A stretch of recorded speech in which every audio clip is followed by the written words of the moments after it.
Three, two, one. Hello, YouTube. This is Vaz from Los Angeles. I hope you guys are doing great. I'm doing good here in Los Angeles. It's kind of a sunny, partially cloudy day. Uh, we are approaching to the end of this week. We had a kind of a good run in terms of the 3x leveraged ETF. Today I have a couple goals. Number one, quickly reviewing the 3x leverage main two tickers, SOXL and FNGU. After that, we're gonna go ahead and cover the fundamental of bulls and bear channels. We're gonna start from scratch, kind of see the overview of current situation and our prediction, where it goes. So having said that, let's start. Okay, so we know our famous lovely ticker semiconductor 3x leverage SOXL is down. It is in bear market. It's in the bear channel. Even though we had a kind of a short 2 weeks back-to-back bull, but today it went down 6-7%. I'm assuming this is gonna continue. We're gonna cover that why. Even though uh, semiconductor is important, but this is ETF. ETF, it's a package of companies. Yeah. Also, there's weight, there are managers. The goal for those, this, for example, ETF managers is to gain profit for themselves, not for you. They want to have profit, but you should be smart to take the profit on the side. That's our goal.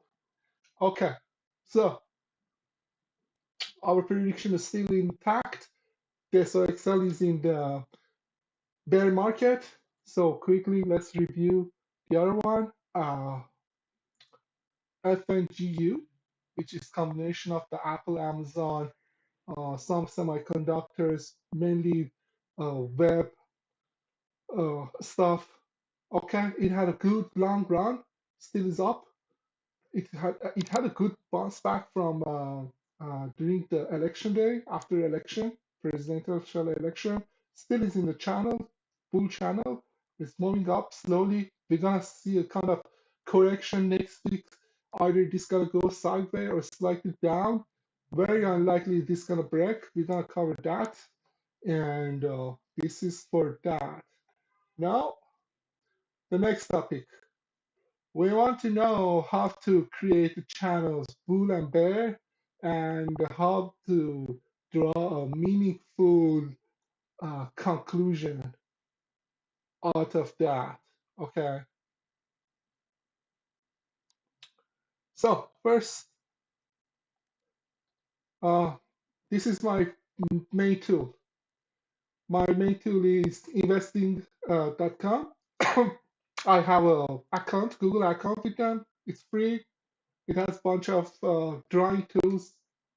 Also, it has some digital low pass filters here, which I mentioned why they are not that useful in one of my videos. You can go back and check that. It's CND.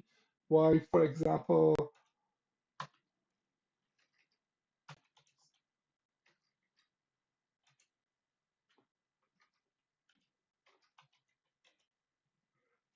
example, MACD is not a good indicator, but we're gonna cover that slightly today too.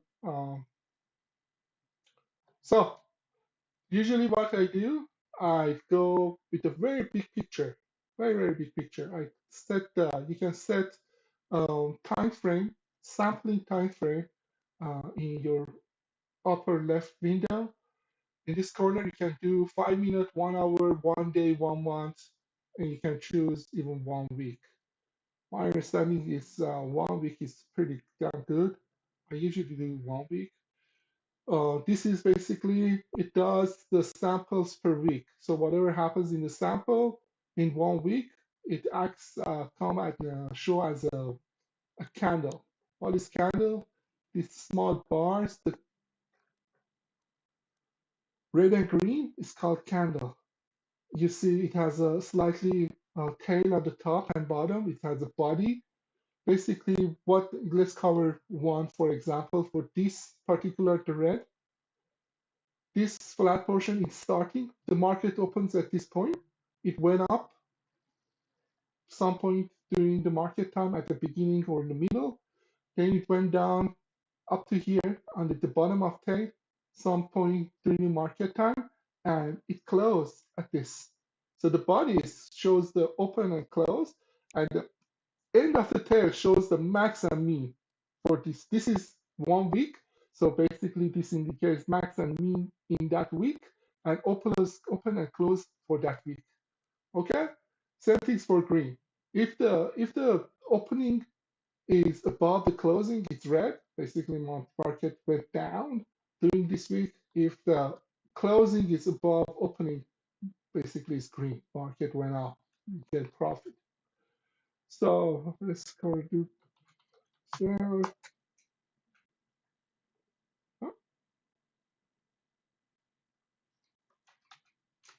Okay. Okay. So another thing, you see, this is kind of a strange waveform. It goes up, then suddenly it has a lot of fluctuation, then comes down. For the graphing in this tool, you can graph basically time in the time. You cannot do much. You can just change the sampling scale, sampling period, or you can also change the y-axis. The y-axis is the price. You can go and change it to the log. I'm gonna cover why log. It's more meaningful. It's log, or you can do it in percentage. This auto is just automatically it adjusts the window. For example, if you are somewhere here, you hit auto, it automatically adjusts the height, which I don't use. It's very annoying. Okay, so the log, it just changed the y-axis to the logarithmic scale. Why is that? Because of the percentage, the gain percentage. If you check the gain, yeah, of your stock, let's say S&P 500 or even this one, you're gonna see it has a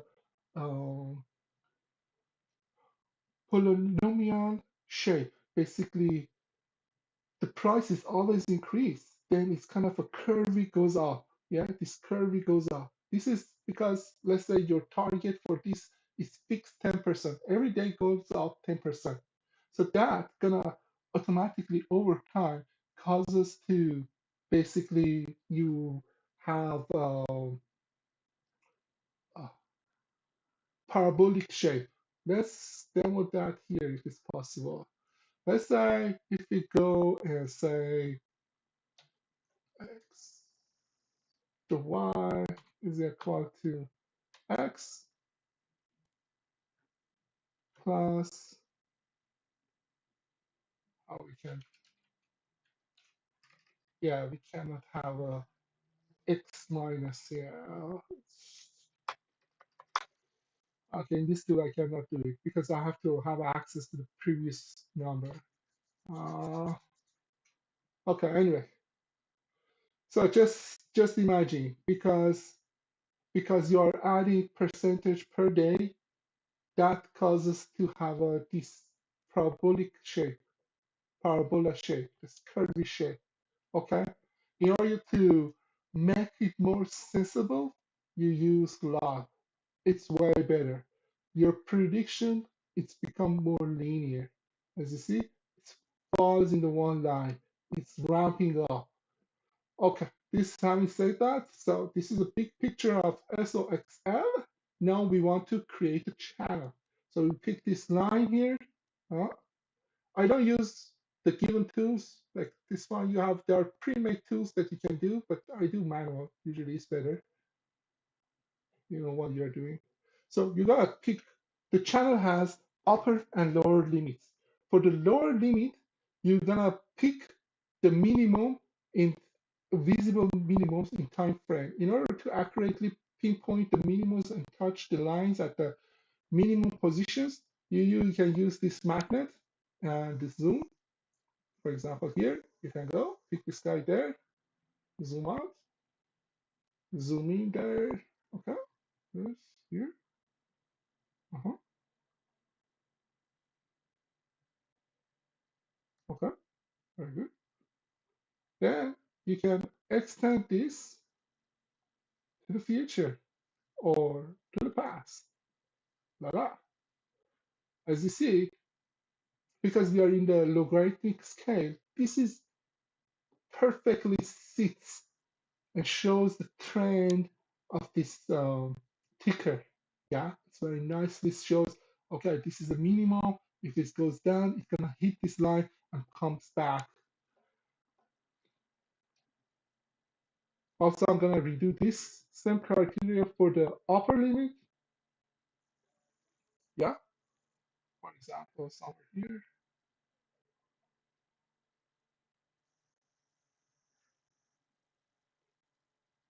Usually it's pretty noisy. It's extremely tough to hit. You should consider that the market is completely nonlinear and not necessarily everything should match perfectly. This is kind of gives you a guidance where you are headed to. One main point about semiconductors, don't forget, it's crucial for society. US government is betting on that. They put the budget, they're backing that up. You have an AI, it's gonna consume lot of semiconductors. You have your daily based life, it's related to semiconductors. So this is upward trend for a long time, besides these lines that we are drawing here. For a long period of time, you're gonna see high demand on semiconductor, unless some new technology, someone creates a bio-based computer that works with the microbes, that microbes talk to each other and calculates for you calculation and show it in the display. Unless otherwise, you're gonna have semiconductor to do power supply, to do cars, Tesla, robots, vacuum cleaner, everything, everything. Your phone, LCD lamp, communication, data management, data distribution, everything, power distribution, everything. Everything needs semiconductors. Okay? So about this channel. So big picture, very good. The channel is up. So we can say, oh, we are in the good point. Even we can buy it here and wait to sell it when reach to this point. However, if you do that, the market, if it tanks, it's gonna tank a lot. You're gonna lose up to 30% of your asset. That's a heck of a lot of money, even more than that. As you see, you have sometimes situation that this market penetrates through your boundaries and surprise you. Definitely. One of the targets for the ETF managers is to surprise you. Their goal is not make you rich. Their goal is to make you poor. But if you're clever enough, you can make money on the side. Okay? Having said that, okay, this is big picture. The big picture, you have a bullish trend. Within bullish trend, like years, a decade, 2 decade, a bullish trend, trend, you can have a smaller trend, bull or bear channel. So you can create another sub channels within the main channel, which is this one, for example, the most recent one, which is stopped recently, mid this summer stopped roughly around June, July. I'm gonna sketch that roughly here.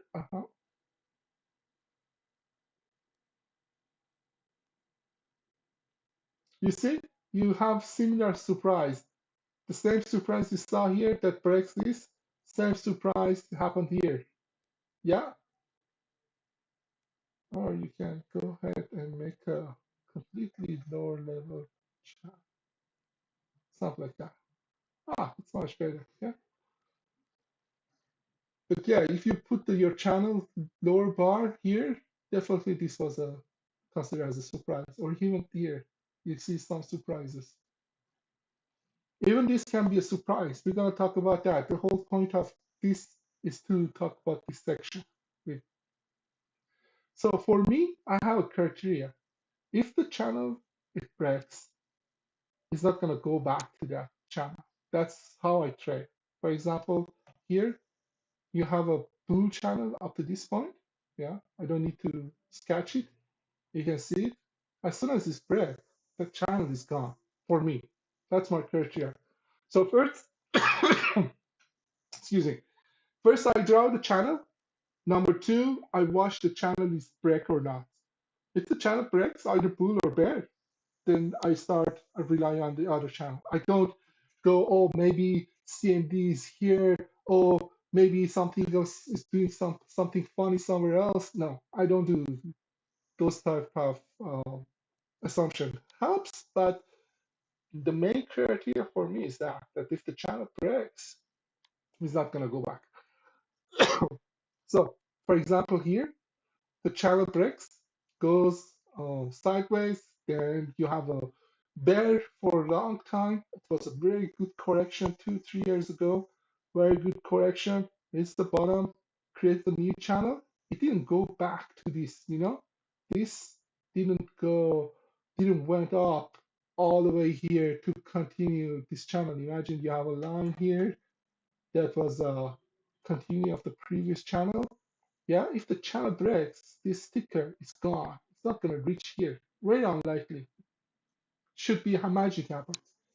Anyway, having said that, for this, we had a 2, 3 corrections. So we had one, second, and we haven't recovered from this. For example, the other ticker called FNGU managed to recover from that correction, and it still is in bullish channel, but in terms of the SOXL, it didn't recover. So let's go ahead and draw a bear channel for this guy. This is the bear channel.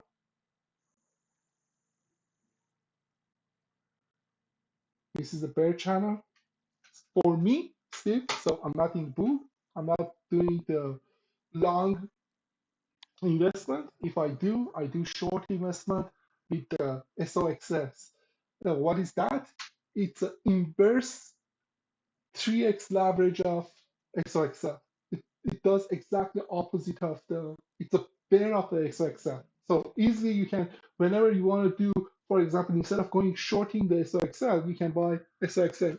It's very good. So this channel is for that. Right now, if something happens, most likely it's gonna go down. Next week, basically, this is my criteria that if the channel breaks, it's not gonna go up. You are in the bear. It should hit the lower boundary of your big channel to bounce back. Basically, this should go down all the way here to bounce back. However, sometimes, like this situation, you have a bear and went down but didn't touch the lower boundary of the big. Let's change the color to something like blue. Oh, excuse me. Didn't hit the blue line. It bounced back slightly earlier. Same thing here. Didn't hit the blue line, slight bounce back. This kind of things can happen. You need to be aware of that. You need to be careful. One of the ways that you can kind of get the help from Mac indicator is that becomes helpful. Where is this?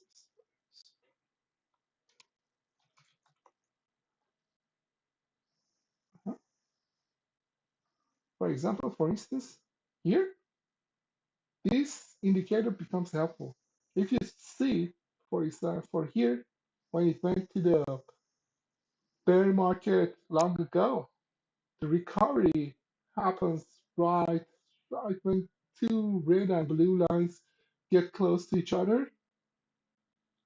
Right now, we don't see that. We don't see any softening in the blue line. The blue line is still going down, plus the red is gonna go down for the foreseeable future. I don't think anytime soon it's gonna go bounce back, and so it should be huge. You should, for example, how this may bounce back.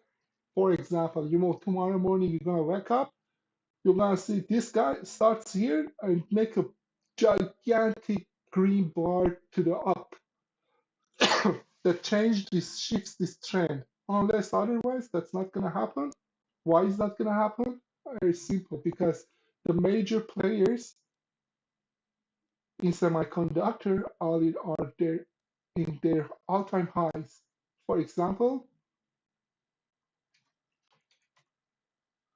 NVIDIA, its all-time high. It hits the upper limit. It's more likely going to go down or sideways. So you're not going to see a huge force to move this ticker. It's not going to be there. You're not going to see a huge jump there because majority of them, they're in the all-time highs. Okay, long story short, right now we are in the bear market for SOXL, and in terms of the FNGU, it's doing way more better than SOXL, slightly.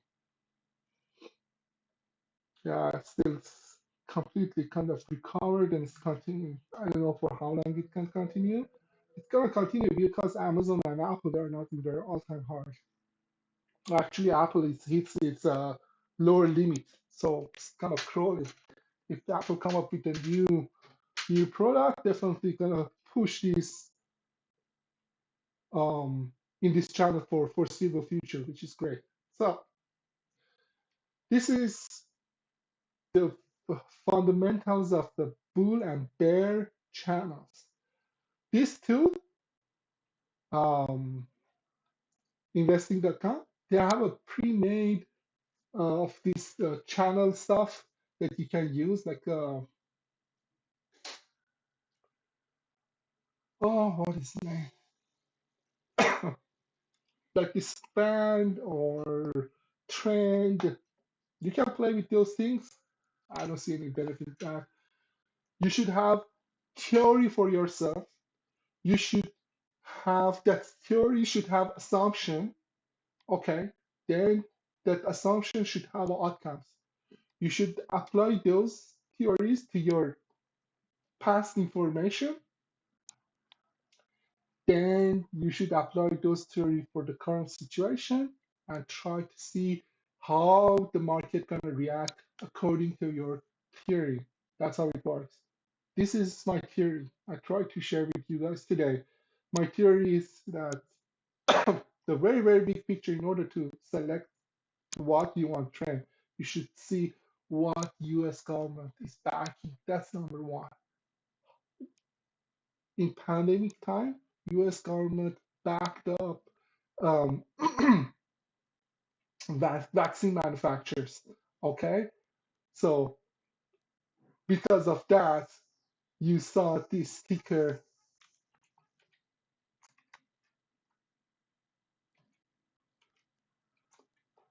LABU. It is 3x average of the biotech, major modern, you name it. All the vaccine manufacturers are here. During the pandemic time, from here, it went up. Why? The US government backed all these biotechs to make vaccine. Hurry up, I need vaccine. Pour money, put money, this guy went up. We got the vaccine, pandemic over, it hasn't recovered. It went down from the 2020 end of the market correction, hasn't went up. It's going sideways. It's not gonna go back. Why? Because there is no demand. US government is not backing up. Simple as that. If the war starts, drone companies, drone manufacturers, anything related to the war will go up. Semiconductors also will go up. Why? Because everything needs the semiconductor. You want to have a night vision goggle, you want to have drone control, vision, processing, image processing, video processing, audio processing, whatever you want to do, you need to have semiconductors. So semiconductor, regardless of what's happening, semiconductors, it's holy grail. It will go up. It has a very volatile market, but it can go up. So that was the first step to pick the market, the tech. I choose semiconductor. Then you apply this whatever it's called, technical analysis. I don't care. Channel theory. You apply this channel theory to understand the bull and bear time from the big picture. Weekly, I guess it's very reasonable because you see details. If you go monthly, you're gonna vanish the details. The details will go away. Weekly, it could provide the good amount of detail. You can shrink it in one image. You can see the bull trend overall, and if something happens, you can then go ahead and sectionize in a smaller portion, like a fractional mathematics. It's localized, seed localized, bull and bears, localized bull and bears, and come up with theory. My theory is if the bull trend breaks, isn't it? The trend is not going to go back to that channel. You're going to have a bear trend. You're going to have a bear trend until it hits the lower limit of the, the mother of the all bull trends, which in this case is this blue line. That's my criteria.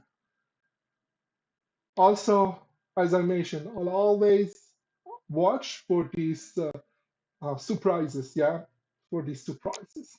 Always watch for those surprises. The goal, sometimes theory doesn't work.